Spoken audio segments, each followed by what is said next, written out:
warahmatullahi wabarakatuh. Waalaikumsalam warahmatullahi wabarakatuh. Salam sejahtera bagi kita semua. Topik seperti hari ini membahas mengenai terus pengukuran ergonomi pada pekerja office. Apakah rekan-rekan pernah merasa pegal pada saat memasang bola lampu yang berada di atas kepala? Ya, pernah. Jika teman-teman pernah merasa begitu, maka itu adalah salah satu contoh dari pekerjaan dengan postur canggung. Postur canggung pada pekerja dapat dilihat dari posisi tubuh yang menyimpang dari posisi netralnya. Ketika teman-teman bekerja pada posisi canggung, otot akan bekerja kurang efisien dan lebih banyak mengeluarkan kekuatannya. Jika teman-teman bekerja pada posisi seperti ini, maka besar potensi kemungkinan akan mengalami gangguan muskuloskeletal. Gangguan muskuloskeletal ini biasanya berupa nyeri pegal-pegal dan sebagainya. Oleh karena itu, kali ini saya akan membahas mengenai postur canggung. Ada beberapa pencegahan dan kontrol yang bisa kita lakukan supaya terhindar dari gangguan muskuloskeletal. Yang pertama, menggunakan tangga untuk menjangkau tempat yang lebih tinggi. Yang kedua, menggunakan perlengkapan yang dapat diperpanjang. Lalu tempatkan pekerjaan di atas meja dan sesuaikan dengan posisi Anda. Selanjutnya, duduklah dekat dengan pekerjaan. Simpan barang-barang dalam jangkauan. Pertahankan postur pergelangan tangan lengkap secara netral sebanyak mungkin. Hindari gerakan memutar atau jenis gerakan lainnya karena dapat memberikan tekanan pada cakram tulang belakang rekan-rekan sekalian. Jika rekan-rekan merasakan sakit atau pegal, ubah posisi dan regangkan badan untuk mengistirahatkan otot yang kaku. Nah, perlu diperhatikan berdiri atau duduk dalam jangka waktu yang lama dan dalam posisi yang sama adalah penyebab umum dari sakit punggung, sakit leher, dan sebagainya. Postur canggung ini dapat menyebabkan penekanan di tulang belakang sehingga dapat menyebabkan rasa sakit. Beberapa tips yaitu kita bisa melakukan beberapa menit berjalan atau melakukan peregangan otot setiap 20 menit sekali selama 1-2 menit untuk meningkatkan sirkulasi dan membantu teman-teman merasa lebih baik dan lebih produktif. Postur canggung sendiri memang jarang kita sadari, namun dampaknya sering kita rasakan. Nah, apakah rekan masih mau melakukan pekerjaan dengan postur canggung yang menyebabkan rasa sakit? Tidak. Tentunya tidak. Oleh karena itu, marilah perbaiki postur kita saat bekerja agar terhindar dari gangguan muskuloskeletal. Sepertinya penjelasan saya sudah cukup. Wassalamualaikum warahmatullahi wabarakatuh. Waalaikumsalam warahmatullahi wabarakatuh. Assalamualaikum warahmatullahi wabarakatuh. Waalaikumsalam warahmatullahi wabarakatuh.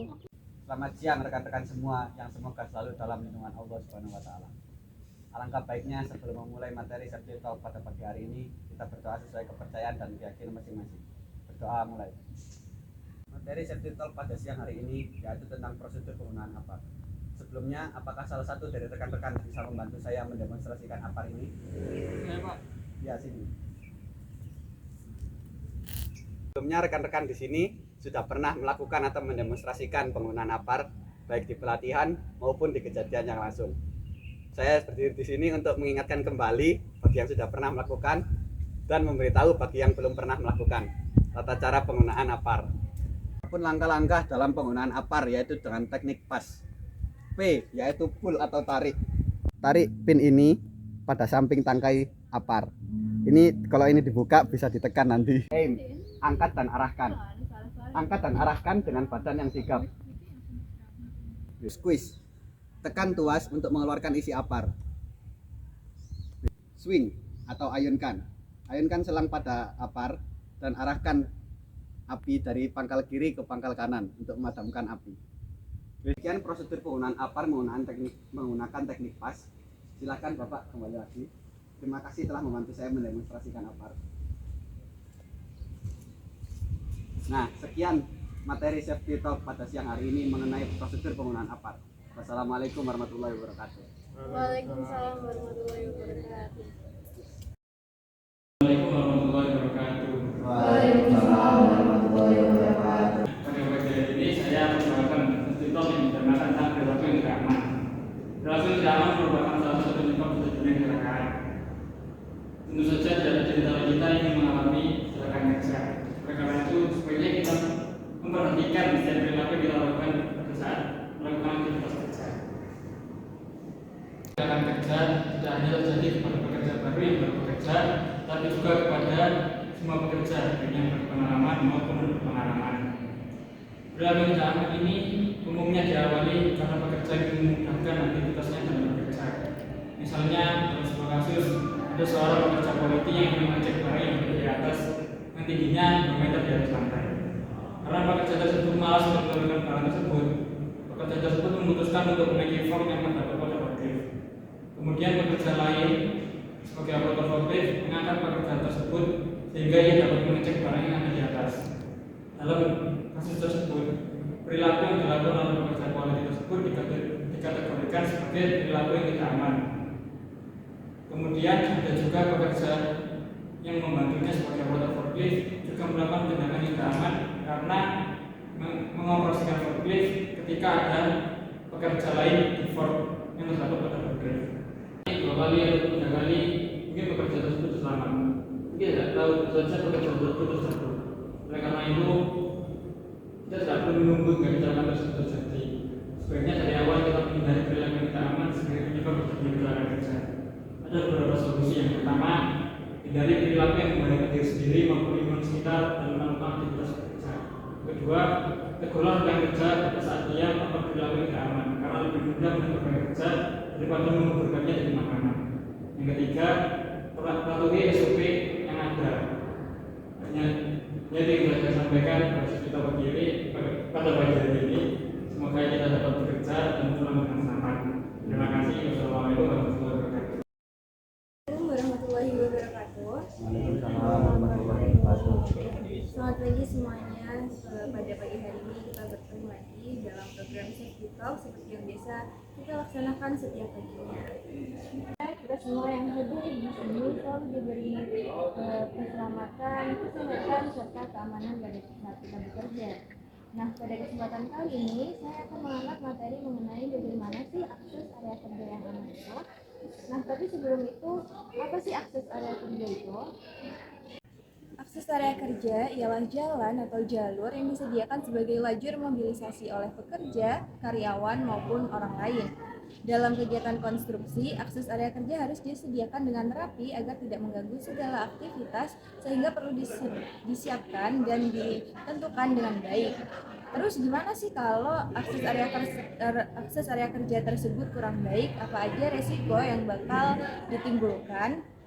Potensi bahaya yang ditimbulkan tuh seperti terjatuh, tertusuk, tertabrak, bahkan kejatuhan benda atau bahkan tersengat listrik dari sumber arus listrik yang menghalangi jalur mobilisasi. Maka dari itu, rekan yang hadir dalam Safety Talk pada pagi hari ini diharapkan untuk memperhatikan segala aspek keselamatan dan kesehatan kerja dari setiap aktivitas mobilisasi. Nah, ada beberapa cara untuk mengimplementasikan akses area kerja yang aman. Yang pertama, akses harus aman, bebas dari gangguan dan hambatan seperti peletakan material yang tidak rapi, kabel atau soket yang melintang di lantai, tumpukan sampah, dan lain sebagainya. Yang kedua, akses harus dibuat dengan mempertimbangkan kemudahan gerak pekerja, mobilisasi material, alat, transportasi, serta kemudahan dalam proses evakuasi apabila terjadi keadaan darurat atau hal-hal yang tidak diinginkan. Yang ketiga, akses harus dilengkapi dengan rambu petunjuk jalur evakuasi atau keadaan darurat. Yang keempat, apabila terdapat pekerjaan pada malam hari, maka akses harus dilengkapi dengan penerangan yang cukup. Yang kelima, akses harus dalam keadaan bersih dan aman. Yang keenam, merencanakan penempatan material agar rapi dan bersih. Yang ketujuh, membuat program serta melakukan housekeeping dengan baik dan konsisten. Yang kedelapan, sekaligus yang terakhir, membuat program dan melakukan simulasi keadaan darurat untuk mengevaluasi keadaan akses area kerja. Nah, mungkin materi Safety Talk yang saya sampaikan dirasa telah cukup. Sekian dari saya, apabila ada kurang lebihnya saya sampaikan maaf dan terima kasih atas perhatiannya. Sekian, wassalamualaikum warahmatullahi wabarakatuh. Assalamualaikum warahmatullahi wabarakatuh. Perkenalkan, nama saya Natasha Putri akan memberikan kepada ibu sekalian materi tentang pertolongan pertama pada kecelakaan pada pagi hari ini. ini. Saya bangga kepada bapak-bapak dan ibu-ibu sekalian yang sudah berkomitmen untuk menerapkan program keselamatan dan kesehatan kerja dengan cara selalu datang pada tepat waktu untuk menghadiri briefing atau safety talk harian yang kita laksanakan sebelum bekerja. Oke, materi safety talk harian kita pada pagi hari ini yaitu bagaimana cara kita untuk melakukan pertolongan pertama pada korban bila suatu saat terjadi kecelakaan kerja. Perlu bapak-bapak dan ibu-ibu sekalian ingat terlebih dahulu sebelum kita menolong korban, pastikan sebelumnya bahwa kita menolong korban bukanlah seorang yang akan menjadi korban selanjutnya. Banyak dari kita tidak memikirkan hal ini saat melihat ada korban. Otomatis kita akan mengeluarkan sifat yang sok pahlawan tanpa memeriksa apakah tempat tersebut sudah aman atau masih dalam keadaan bahaya. Lalu pastikan bila kita melihat korban, jangan panik, jangan bersifat gegabah, tapi terkata dalam menanganinya. Sebelum kita membantu korban, pastikan terlebih dahulu kita meminta bantuan kepada yang lainnya dengan cara meminta tolong atau berteriak. Setelah kita sudah meminta bantuan, maka kita selanjutnya yaitu menjauhkan bahaya dari korban atau menjauhkan korban dari kecelakaan yang akan terjadi berikutnya, supaya sang korban aman dari bahaya yang akan terjadi dan juga kita penolong dapat lebih konsentrasi dalam menangani korban. Tetapi hindari memindahkan korban bila keadaan tidak begitu darurat. Bila kita tidak paham betul dengan teknik memindahkan korban, hal ini dapat memperparah keadaan. Contohnya saat korban menderita patah tulang, bila kita memindahkan korbannya pasti akan memperparah patah tulang tersebut. Lalu perhatikan juga denyut jantung dan pernapasan si korban. Bila kiranya pernapasan korban berhenti, segeralah lakukan pernapasan buatan. Dan perhatikan tanda-tanda shock pada korban. Tidurkan korban dengan posisi menghadap ke atas dan kepala lebih rendah dari anggota tubuh lainnya. Dan terakhir, setelah dilakukan pertolongan pertama, segera bawa korban ke klinik atau rumah sakit terdekat dan perlu diingat bahwa pertolongan pertama hanyalah untuk mengurangi kecelakaan, bukan menyembuhkan. Selanjutnya kita serahkan kepada tenaga medis atau seorang yang berkompeten dalam hal ini. Dan setiap pertolongan pertama pasti berbeda-beda tergantung kecelakaan kerja atau jenis kecelakaan apa yang dialami, namun pada dasarnya pertolongan pertama harus dilakukan dengan cara sistematis terpacu pada DR atau CAB atau Danger Response Compression Airway and Breathing. Begitu ya bapak-bapak dan ibu-ibu, mungkin sampai sini saja penjelasan mengenai pertolongan pertama pada kecelakaan dalam safety talk kita hari ini. Selanjutnya akan saya serahkan kepada supervisor untuk pembagian tugas bapak-bapak dan ibu-ibu sekalian untuk hari ini dan cara teknis pengerjaan. Pesan dari saya, selalu berhati-hati saat bekerja, ikuti prosedur yang ada dan pastikan kita bekerja dengan aman agar kita pulang dengan selamat. Saya akhiri safety talk singkat pada hari ini. Wabillahi taufiq wal hidayah. Wassalamualaikum warahmatullahi wabarakatuh. Salam safety. Assalamualaikum warahmatullahi wabarakatuh.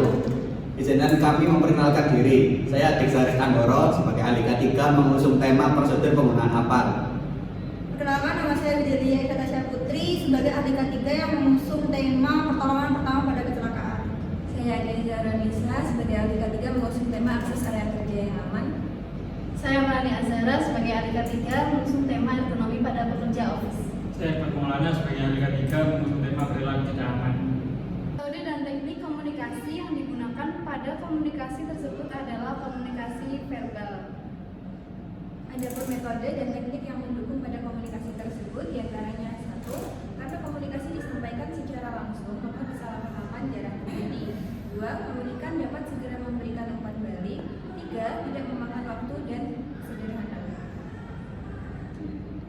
Dan metode dan teknik yang menghambat pada komunikasi tersebut diantaranya 1. Mengalami gangguan kebisingan sehingga komunikasi yang disampaikan kurang sempurna. Yang kedua, keterbatasan kosakata sehingga pesan yang seharusnya disampaikan dengan baik menjadi kurang tepat. Yang ketiga, kurang nyaman bagi komunikan jika pesan yang disampaikan komunikator terlalu panjang. Sekian dari kelompok kami. Assalamualaikum warahmatullahi wabarakatuh.